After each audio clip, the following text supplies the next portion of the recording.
This is RFD Today, a daily look at the key topics impacting rural Illinois. If you live in Illinois, we examine the issues impacting you, your income, and your community. Here's your host for today's program, Delosh Yonke. Hey, good Tuesday to you, Illinois. Thanks for joining us for this adventure in broadcasting on the 16th of April. Thanks for being with us. On the program today, we will visit with Dr. Bob Easter. He will be providing and hosting a webinar, actually tomorrow, that you can find on the Farm Doc Daily website. If you went to Farm Doc today, farmdoc.illinois.edu, you see right at the top, they have a column for webinars, and Dr. Easter's will be tomorrow. So we'll talk about that, about how do we need to raise enough food for a growing population, especially if we're going to get to 9 billion or 9.6 billion people by the year 2050, and how will all that work? Also, State Treasurer Michael Frerichs, we'll visit with him today, and we'll talk weather with Eric Schmidt at EJS Weather in Jasper County. We'll talk about what temperatures have been doing lately. May have even had some frost on Monday. I know folks, in fact, our president, Illinois Farm Bureau President Rich Giebert, said that was a hard frost, which usually doesn't take place this late in the year down in southern Illinois. And we'll talk about rain prospects for tomorrow and Thursday, and at what point can we turn the hose off? Although the concern sometimes is if you turn the hose off, it's awfully hard to get it back on again. So we'll talk about all those things with Eric later in the program. Stay with us in just a moment. Bob Easter, President Emeritus at University of Illinois, on a Tuesday, RFD Today. This is the story of Mrs. Clark, who has lived on this very block most of her 80 years, often seen walking to town or serving brownies to the neighborhood kids, and everyone loves her. 2 years ago, a certain family member moved in to look after Mrs. Clark, and that's when everything changed. Mrs. Clark became the victim of elder abuse. Elder abuse is often closer to home than you think or want to believe. McGruff, the crime dog here. The National Crime Prevention Council wants you to know the signs of elder abuse. Bruises, isolation, reduced activities, poor hygiene, depression, and financial problems. Protect yourself and speak out if you recognize signs of abuse in others. Elder abuse is a crime that affects over 2 million senior citizens every year. Even more astounding, it's most commonly committed by a family member or someone they trusted. If you suspect abuse, contact your local law enforcement agency. To learn more, go to ncpc.org/seniors. That's ncpc.org/seniors. A message from the National Crime Prevention Council and the U.S. Department of Justice. Hi, this is Sabrina Hardy, RFD Business Manager. I want to thank you for listening to the RFD Radio Network, the #1 ag radio network in Illinois. Did you know RFD Radio Network's programming is being broadcast by Rita Frazier and Delosh Yonke with a combined 50 years of broadcasting experience? Join us daily. If you have any questions, email me at chardy@ilfb.org. I used to say I was an Illinois Farm Bureau member because it gives us farmers a voice in Washington. Then there was a bad regulation proposed in my community. That's when I learned what my county Farm Bureau does for me right here in my own backyard. From giving scholarships to local kids to tackling township or zoning concerns, Farm Bureau starts right here. And now, that's why I say I'm a member. Call your county farm bureau and rediscover your grassroots power.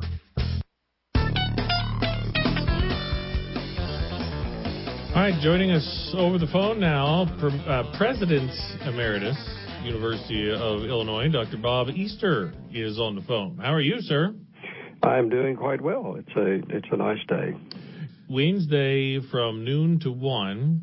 A Food and Agriculture in the 21st Century webinar, sponsored by Farm Doc as well. So tell us about the webinar that will take place on Wednesday and some of the things that you'll be discussing. Well, over the last couple of years, I've been asked from time to time to give a talk on this old guy's perspective on how we're going to feed an extra 2 billion people by 2050. And it seemed like an odd topic given current prices of corn and soybeans, but nonetheless, it is something I think we have to think about. And I gave that talk to the Animal Sciences Department here a month or so ago, and somebody said, why don't you do a webinar? So, again, I said yes when I probably should have said no, but I'm going to do it. And I guess I'd just say up front, I'm certainly not a futurist or an economist, but over the last 30 or 40 years, I've had an opportunity to visit just about all of the regions of the world where there's significant ag production, kind of walk around the dirt and soil. And I have a bit of a perspective, at least from where I see it, of where we might be going. So I'm going to share that, and some might disagree with it, but that's certainly worth talking about. Well, if we're going to have, 9 billion, 9.6 billion people, whatever the number is, and I think one of the challenges that comes with that is so much population growth looks like it will take place in areas that aren't known for their food production in the first place. Does that seem like a reasonable assumption? No, it's a very reasonable. The growth in Africa is probably one that concerns people the most. And on the other hand, there is significant potential for producing more food in Africa, but the challenge is to develop it and get it there. The other thing that's taking place that I think we don't often consider is the growth in per capita income, especially in Asia. And as people have more money in their pocket, they tend to change their diets in ways that change demands. And one of those is certainly for more fruit and vegetables, certainly. But another is for more animal products. And that means corn and soybeans, and that's important to us. Yeah, certainly does. But that also means we're not going to green our way. It's not going to be all plants necessarily that help us feed a growing planet.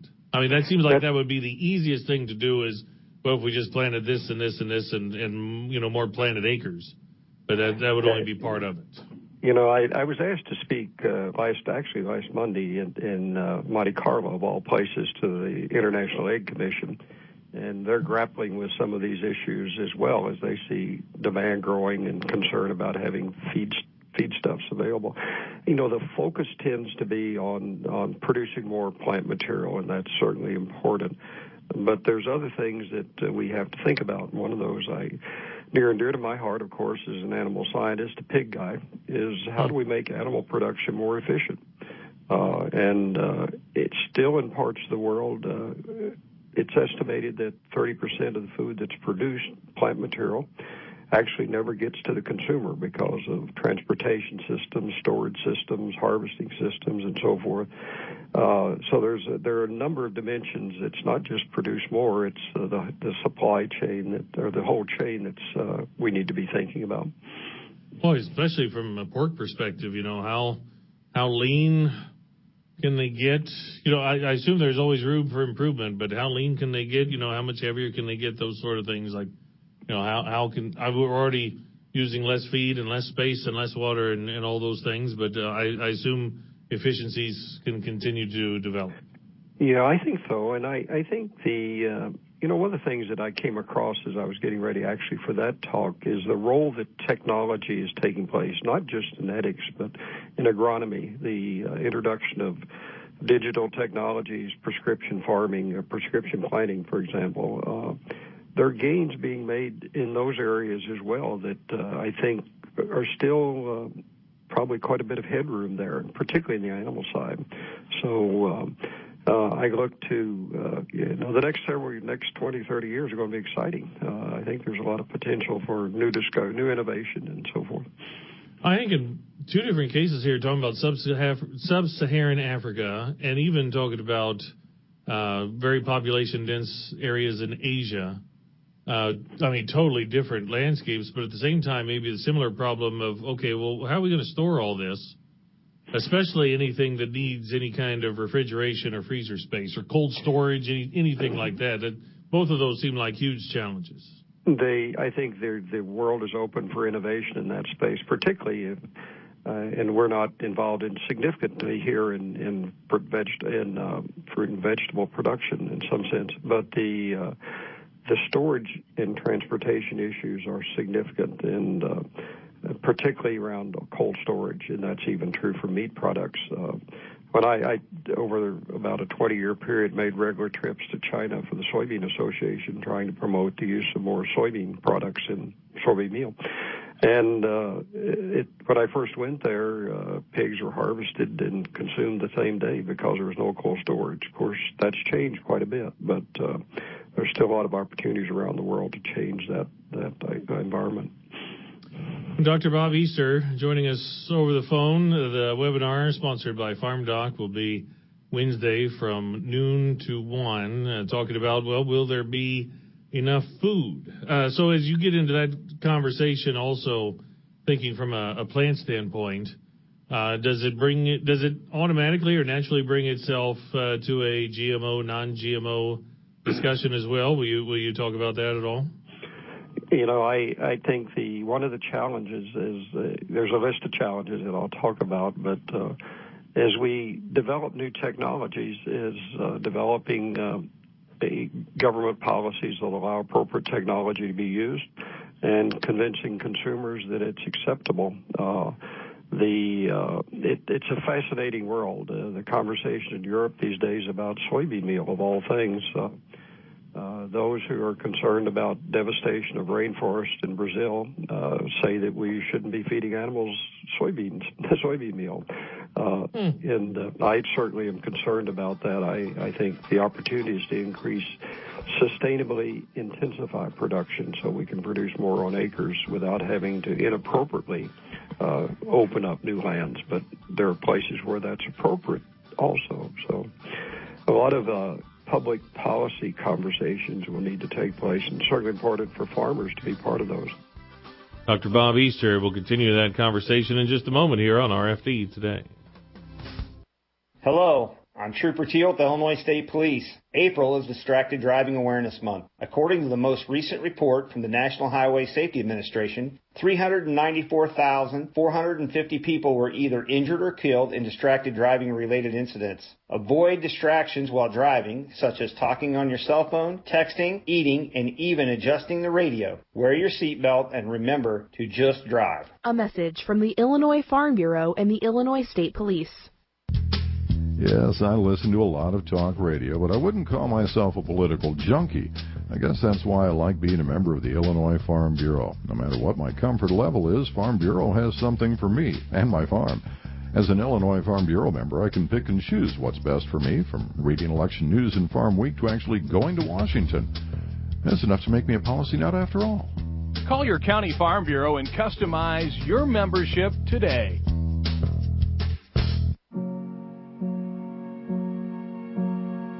You're going to need me. You're going to need us. All of us. You're going to need our technical skills, our math, our engineering skills. You're going to need our help with your water, your air, your food. You're going to need our organizational skills, our problem-solving skills. You're going to need our determination, our honesty, our compassion. You're going to need the next generation of leaders to face the challenges the future will bring. And we promise, we'll be there when you need us. Today, 4-H is growing the next generation of leaders. Support us at 4h.org. Look up, look down, look around, look up, look down, look around, in the trees and on the ground, 'cause the ALB must be found. If you're hearing this, you should be concerned about the Asian longhorn beetle, an invasive species that's destroying our trees. But you can help. Look for the signs and help stop the beetle. Look up, look down, look around, look up, look down, look around, in the trees and on the ground, 'cause the ALB must be found. Some signs of the ALB are dime-sized holes on tree trunks, a sawdust-like material called frass, and the beetle itself, with a long black body and white spots. Look up, look down, look around, look up, look down, look around, in the trees and on the ground, 'cause the ALB must be found. Learn all the signs and how to report them at AsianLonghornedBeetle.com. That's AsianLonghornedBeetle.com. Welcome back to RFD today on a Tuesday. I'm DeLost Yankee, continuing a conversation with Dr. Bob Easter, who's giving a webinar tomorrow about feeding people and the huge populations by the year 2050, and a lot of variables that are certainly going to be a part of that. You know, one of the things I'll talk about is water. I'm in Illinois because the part of the world that I grew up in, rural southwest Texas, 100 years ago, you could pump water out of the ground and grow crops, and that water was geologic and gradually depleted. And my dad's advice in the 60s and 70s was, you're going to have to get out of here. And so I didn't have the opportunity to stay at home on the farm. Around the world, you see challenges providing water not only for people living in cities, human use and industrial use, but also sustaining the capacity to do irrigation in ways that we've done it in the past, California being an example where that has become a very controversial issue. Yeah, California, you got the Ogallala. You know, what if those places that we rely on today won't be able to produce nearly what they can now? Well, one of the interesting other dimensions of that, and this is true in India and it's also true in other parts of the world, as the water levels are drawn down in aquifers in some places where there's arsenic-containing rock in the aquifer, and that gets exposed to water, it converts to a form that's soluble, and then you have challenges with water that's no longer suitable for human use. So these dimensions are incredibly complex. These issues are incredibly complex when you think about them. So I remember when these talks were taking place originally, we were talking about it in early 2000, 2010, that sort of thing. And next thing you know, well, now we're 30 years away. And even between now and, we're not just going to go from 8 to 9.6, in 2 years. So these challenges will go with us as we get from here to 2025 and eventually to 2050. I'm convinced we'll solve the problems, and there'll be opportunities that come out of those. You go back to the early 1950s, there was devastating famines in several parts of the world, particularly India, Pakistan, even south of us in Mexico, there was food shortages.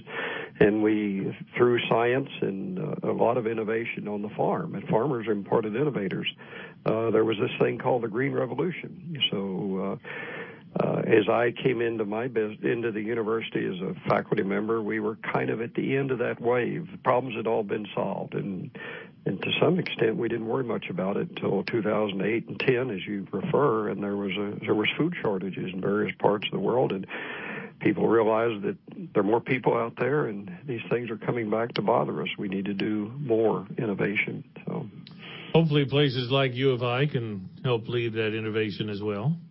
Oh, absolutely, and I think we're fortunate and I'm an observer now, no longer a faculty member. There's tremendous people that hear good leadership in the College of Ag and across the campus.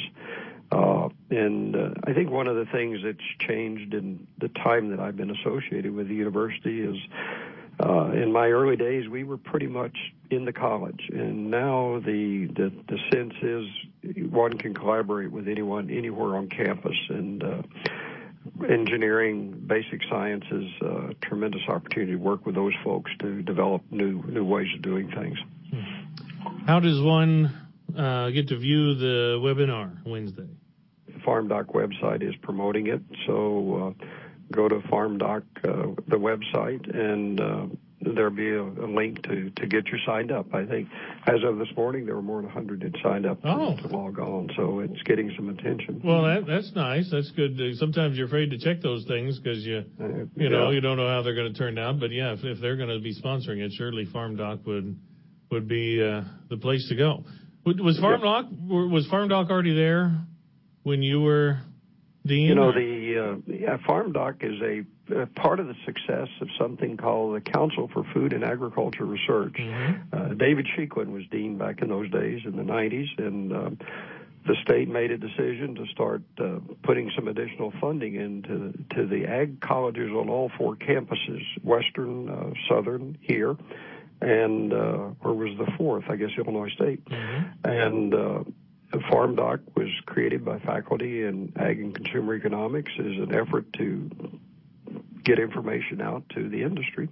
And it has survived and really, I think, become a major means of keeping the public informed and causing conversations to take place, two-way discussions. So I can't claim credit for having done that. David, my predecessor as dean, was in that role when that came to pass. Gotcha.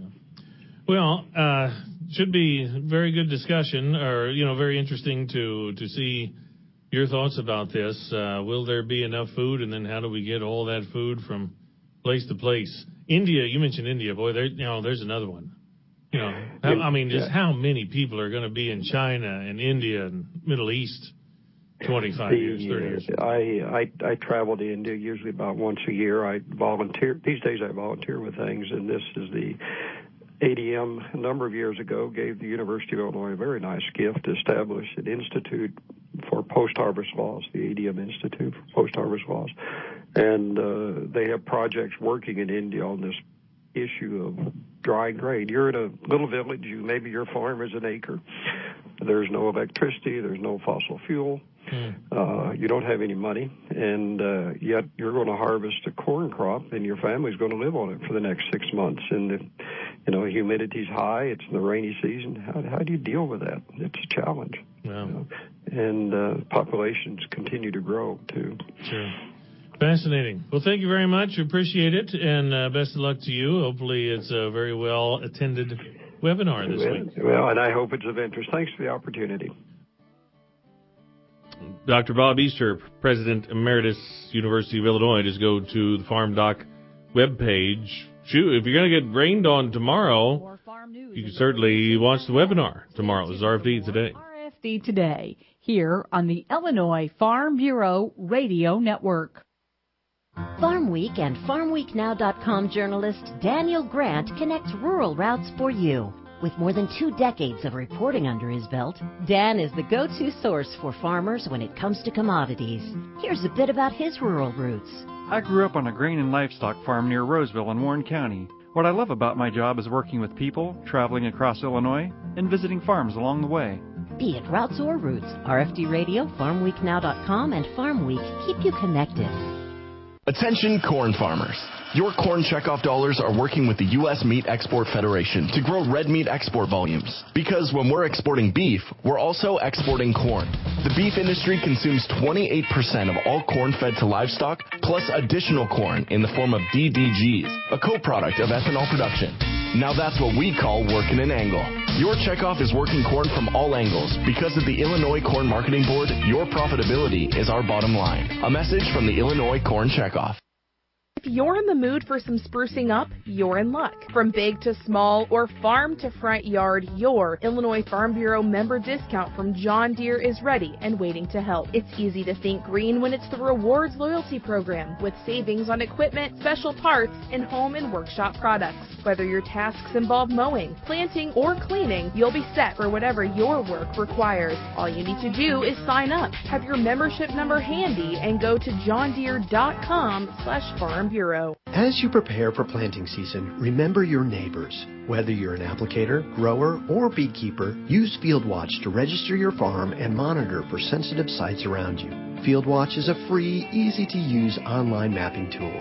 Consulting FieldWatch is now a requirement for the over-the-top use dicamba products. Communicating with your neighbors will help you protect your farm and the environment. Don't wait. Go online to fieldwatch.com. Growing agriculture, we grow best together. All ag. All Illinois. All now. There are a lot of smartphone apps out there, but do they have what's important to us here in Illinois? The Farm Week Now app does, and it's always at your fingertips. All ag, all Illinois, and 24/7 where and when you need it for free. Go to your app or Play Store on your smartphone, hit search, type in Farm Week Now, that's one word, and download it today. Brought to you by Illinois Farm Bureau, where we're all about farm, family, and food. Does the warmer weather have you itching for a weekend getaway? Take your Illinois Farm Bureau membership savings with you. Farm Bureau members can save up to 20% at choice hotels, including favorites like Comfort Suites, Sleep Inn, Quality Inn and Suites, with even more to choose from.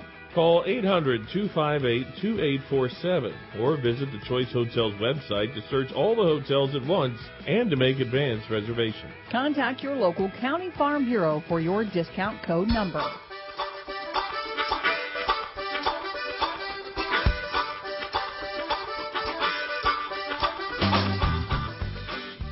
Welcome back to RFD today on a Tuesday. I'm DeLoss Yonke. Joining us over the phone now is our state treasurer, Michael Frericks, joining us from Springfield. How are you, sir? Well, I'm great this morning. Hey, by the way, I was over the weekend driving around. I went north of Ogden, north of St. Joe area. There's a lot of water standing around there. Home turf. Yeah, there's a lot of water standing around there. It's a frustrating time. I know a lot of farmers eager to get out in the field, but weather has just not been cooperating. But I'll remind people, if you head out towards Iowa, Nebraska, farmers up there have it a lot worse. Yeah. Oh, gosh, yes.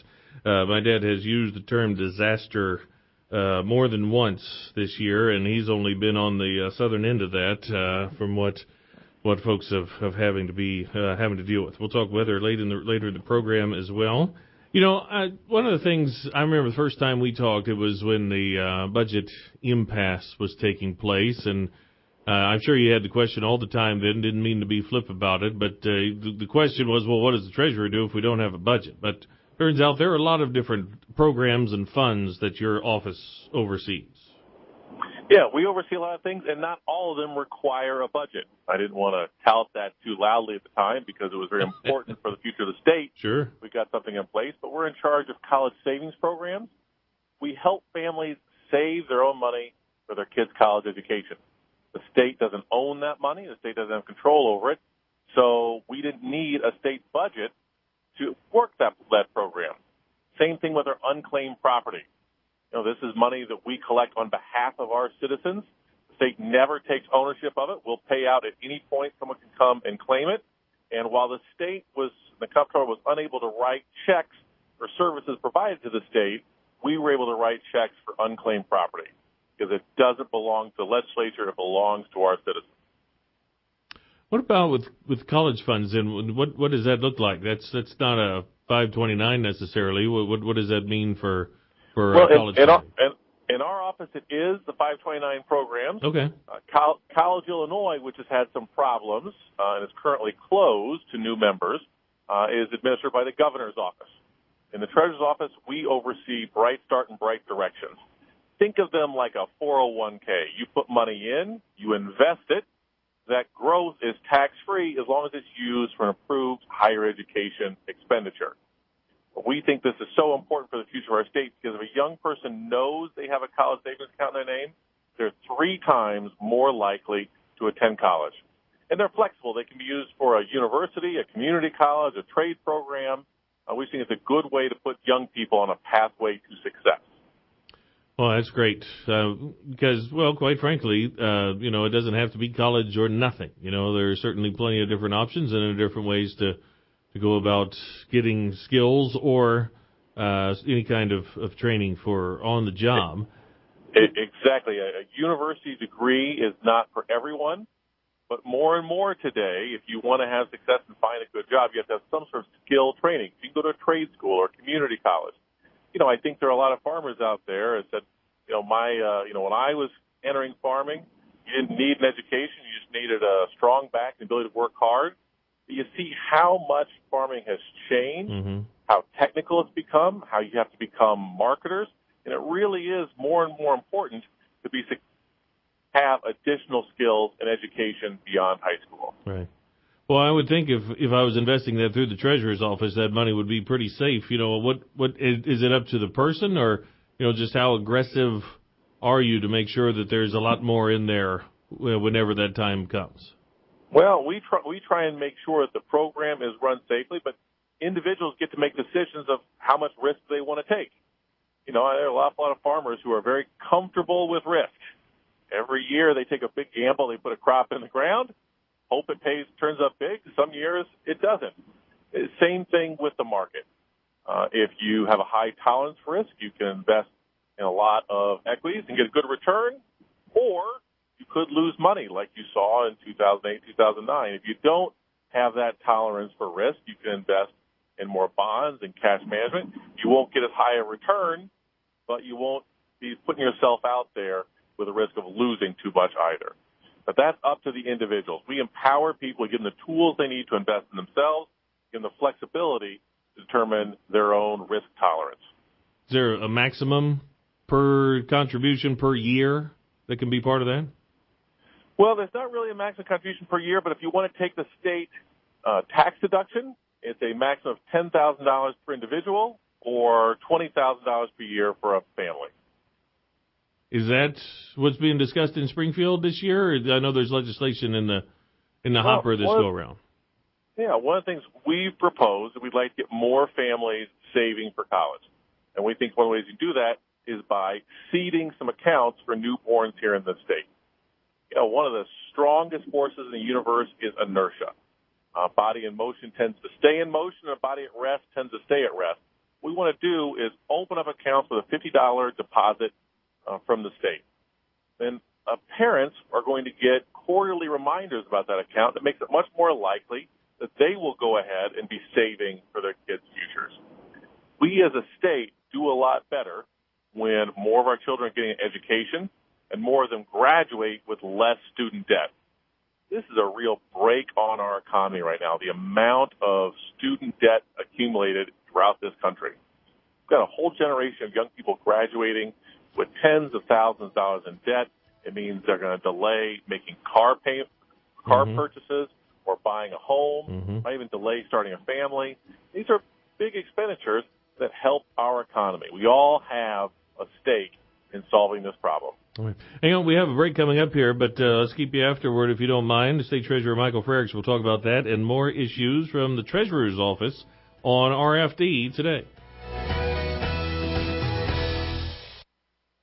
RFD Radio Network's DeLoss Yankee connects rural routes for you. DeLoss delivers essential farm and food-related news to our listeners. His witty voice has been heard on the air for more than 2 decades. Here's a bit about his rural roots. Growing up on a farm prepared me for my career. I try to know a little about a lot of things and let the people I interview be the experts. I've always wanted to be on the radio. I'm just happy to do what I enjoy. Be it routes or roots, RFD Radio, FarmWeekNow.com, and Farm Week keep you connected. It's where your home is built, your landscape is planted, and your children play. Land is all around us, so Illinois farmers have dedicated years to learning how to best care for it. Today, we're bridging modern knowledge with resources from Mother Nature to promote natural soil activity and choosing crops that enhance soil health.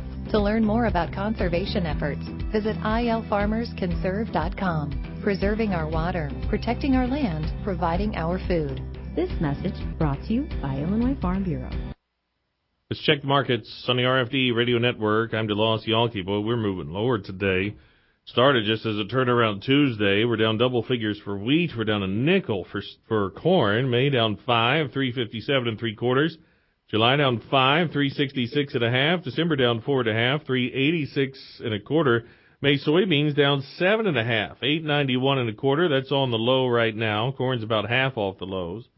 July down 7 1/2, $9 and a nickel. November down 6 3/4, 9.24 1/4, just a fraction off the low. May wheat down 11 3/4, 4.47 3/4. July down 12 1/2, 4.50 3/4. It's half a cent off the low. June hogs up 22, 98.52. June cattle up $1.02, 122.50. DeLoss Yankee, RFD Radio Network.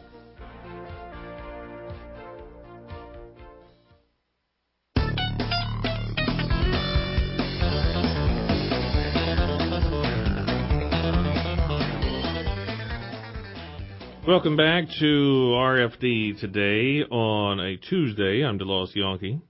We're over the phone with our state treasurer, Michael Frericks, who was probably the center of the Senate's basketball team when he was a state senator. If there was a basketball team, surely you would have been jumping center at that point. Well, the funny thing is, in my 8 years in the state Senate, I frequently challenged the House to a House versus Senate basketball game. And not once did they take us up on that offer. How about that? As soon as I got elected treasurer, though, they agreed to challenge the Senate. And then last year, 2 years ago, I was invited back in. The Senate observed the once a senator, always a senator rule. Nice. That allowed me to play with the Senate. Yeah. Well, if you any way to get a ringer in there, yeah, that makes a lot of sense. I did jump ball, but the House, they have twice as many members to choose from. They're on average younger than the Senate, and they shot a lot better from the three-point line than we did. I could see that. One question about the college funds then. Is that, if I whether that's Ivy League or Pac-10 or anywhere in between, am I allowed to go to school outside of Illinois? Although certainly we want to keep as many in the state as possible, but is there flexibility? There is a lot of flexibility. We would like to keep our students here in this state, but we give them choice of where they go. They can use it at a university, a community college. They can use it in an approved trade school. So there's a lot of flexibility. They can also use it for a graduate school program. I run into a lot of parents who say, my student is brilliant. My student's a phenomenal athlete. He or she is going to get a full ride to college, and if they do, that's okay. Save the money for grad school or transfer it to a sibling who wasn't quite as lucky. If they never need the money, you can also then transfer it to use for a grandchild. It's a very flexible program, and we encourage a lot of people to start saving. So $50 at birth, is that what you're hoping for? Yeah, so that would be the seed money out there. We know that once an account is established, people are more likely to contribute to it. And it gives a great opportunity, especially as the kids get a little older, to have a conversation with your children about investing. I explain how this works. And then also I use this as an opportunity every quarter to sit down with my daughter, show her how much we've saved for college education, and she'll invariably ask, now that's my money, right? I say, it is, as long as you go to college. If you choose not to, that money is going back to Daddy. Yeah. And I can tell you her response is the same every time. No, I'm going. That's for me. What, fourth grade, fifth grade? My daughter is in fourth grade, 10 years old, and she already sees herself going that way. That's why these things are so important. When a young person knows they have a college savings account, it's not the amount of dollars there that makes a difference, but it's the message you're sending to them. Because when you tell a kid, I set up a college savings account for you, what you're really telling them is, you're smart, you're college material, I believe in you. And those are important messages. When kids think of themselves as going on to school or getting some sort of skill post-high school, they work harder in high school. Mm-hmm. When they think that they're just done and high school degrees doesn't matter very much, they don't work as hard there. And it's important that our young people are focused, develop good habits of hard work. This will pay off dividends for the rest of their lives. The birth totals in the state continue to decline each year. That could be a different discussion for a different time, but let's throw out a number like 150,000, which is about what we had a couple of years ago. So at $50, that's still $7.5 million. So in the state budget, that's not much, but when you're trying to cut, it's still $7.5 million. Yep. So I'm sure you've been asked about that as well. Oh, yeah. We're looking for around $8 million. This wouldn't take effect right away. This give us time to go out and find sources of revenue to raise private dollars. Other states do this. This isn't an original idea. Other states have established these programs either through corporate contributions or private fundraising, and that's something we would try to do for this program as well. We think it's an investment worth making. We think that in investing in our young people early and setting expectations high and encouraging parents to contribute to their accounts as well, it will pay off good long-term dividends for our state. As a child gets 15, 16, I'm sure there are different emotions. One is, boy, we need to raise a lot more, so let's be more aggressive. Or, well, we really don't want to lose this now, so let's just go to bonds, that sort of thing, to make sure there's something still there, when enrollment takes place. So I imagine that goes both ways, depending on the case. Yeah, so that is completely up to the parents, what they want to do. But for parents who aren't savvy investors and they just want to be put into a certain glide path, we invest young students heavily in equities because if there is a market downturn, there's plenty of time to recover that. But by the time they get to be 16 or 17, you don't want to have a market downturn that you lose 20% of your portfolio. So then it starts easing you in every few years to a higher percentage of bonds and a lower percentage of equities. Well, when my son was born, the question was asked, can we afford to do this? And my response was, we can't afford not to do this. And so you can pay the piper today, or you can pay a lot more tomorrow. Absolutely. And it turns out I might do both, actually, but that's also a different discussion for a different time. Hey, while we have a couple of minutes, also you have not a program for kids, but Cream of the Crop is right about now, isn't it? Yeah, this is a photo contest run by the Treasurer's Office in support of our Ag Invest program. We encourage young people to go out onto the farms and into the fields to take pictures of what agriculture means to them. What we've found in the past is we've had a great response. We've had some wonderful photographs, and the winners get displayed in our Ag Invest calendar and at the State Fair. We're big fans of the Illinois State Fair. We want to attract people out there.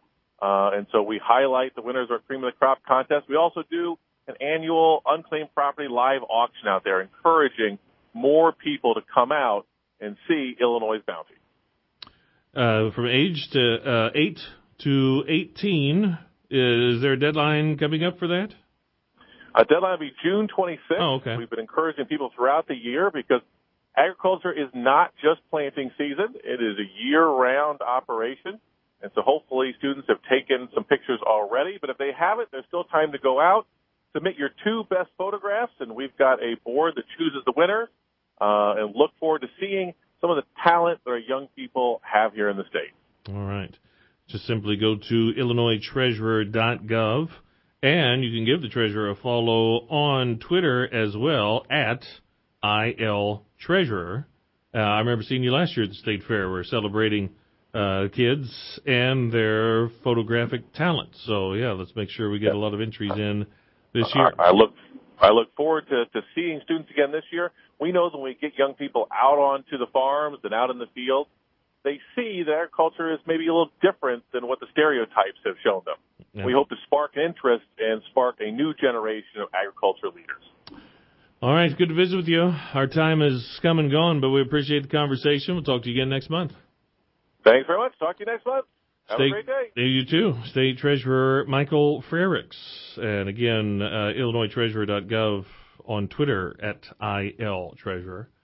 I thought of something, by the way, earlier, my conversation with President Emeritus Bob Easter, who said he gave a presentation in Monte Carlo. I mean, we went to Orlando for Commodity Classic. That was fine and all. But next time there's a conference in Monte Carlo, how do we get media to attend an event like that? We'll have to discuss that some other time. In just a couple of minutes, we'll talk weather with Eric Schmidt at EJS Weather, how much rain's coming, how widespread, and hopefully Easter will be a lot better of a feel than Palm Sunday was. Just come in a couple of minutes on RFD today. Let's check livestock markets on the RFD Radio Network. I'm DeLoss Yankee. Illinois Direct Hog Market started the week $2 lower on the top end, steady on the bottom end at 46, $2 down on the top end at $54 a hundredweight. Meanwhile, the sow market was $3 to $4 higher, 40 to 47 on lightweights, 45 to 53 on the heavyweights. Heavy boars with a top of 15, down about $3 a hundredweight. Pork cutout values were up $1.47, 85.93. Box beef Monday was up $2.23 for choice, $2.30.98. Select up 20 cents, $2.21.22. According to the latest crop progress and condition report by Ag Statistics, pasture condition is 10 percentage points better than this time a year ago. 50% of pasture rated either good or excellent, 14% poor or very poor. It's the RFD Radio Network. How do people benefit from raising livestock here in Illinois? Rich Giebert, Illinois farmer, president of the Illinois Farm Bureau. Well, growing up on a livestock farm was always interesting, and I enjoy it more today than I did back then. But it did give me the opportunity to have a good work ethic, learn to get up in the morning. And you know, that was difficult during my senior days at high school and college days. I had a tendency not to go to bed at a respectable hour. But no, it was always enjoyable on the farm and getting up before daybreak and milking the cows and getting the chores done and then go about the rest of the day's business. Illinois Farm Bureau, along with beef, corn, milk, pork, and soybean associations, make up the Livestock Development Group, supporting the Illinois livestock sector. For more information, check out illinoislivestock.org.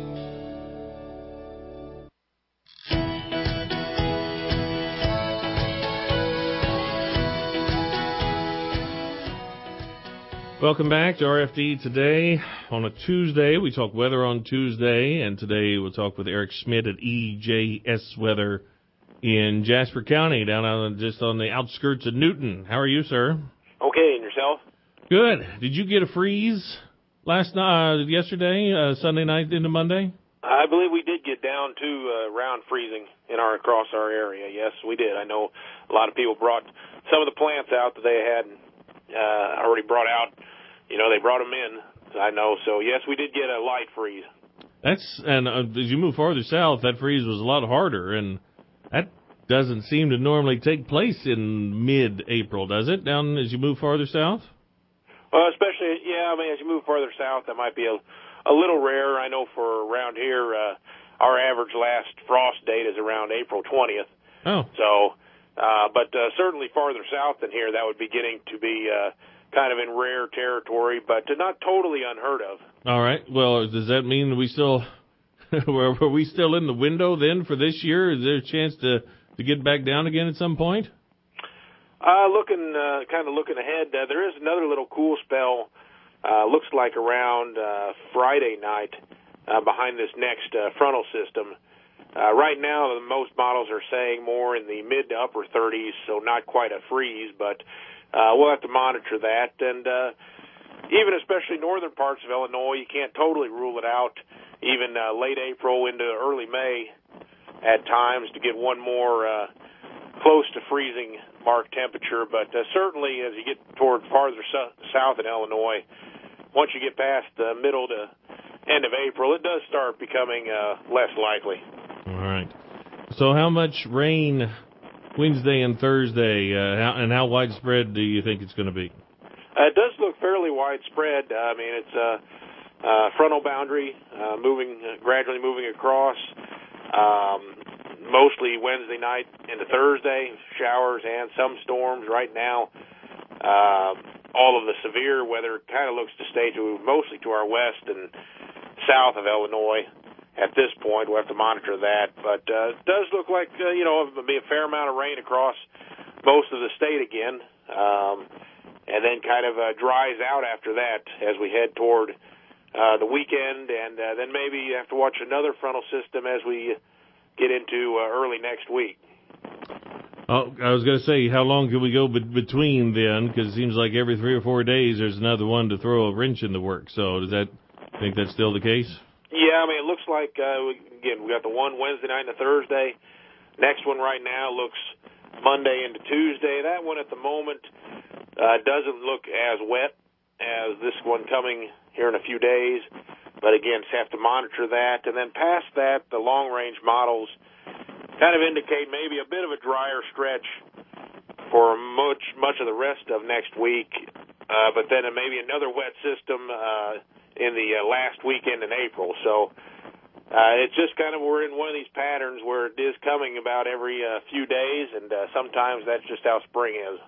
Well, it just seems like every 8 to 14 just has another negative outlook for us, cooler and wetter, and I assume that hasn't stopped any time lately, has it? No, I mean, that's still kind of what we're overall going for as we look through the rest of the spring.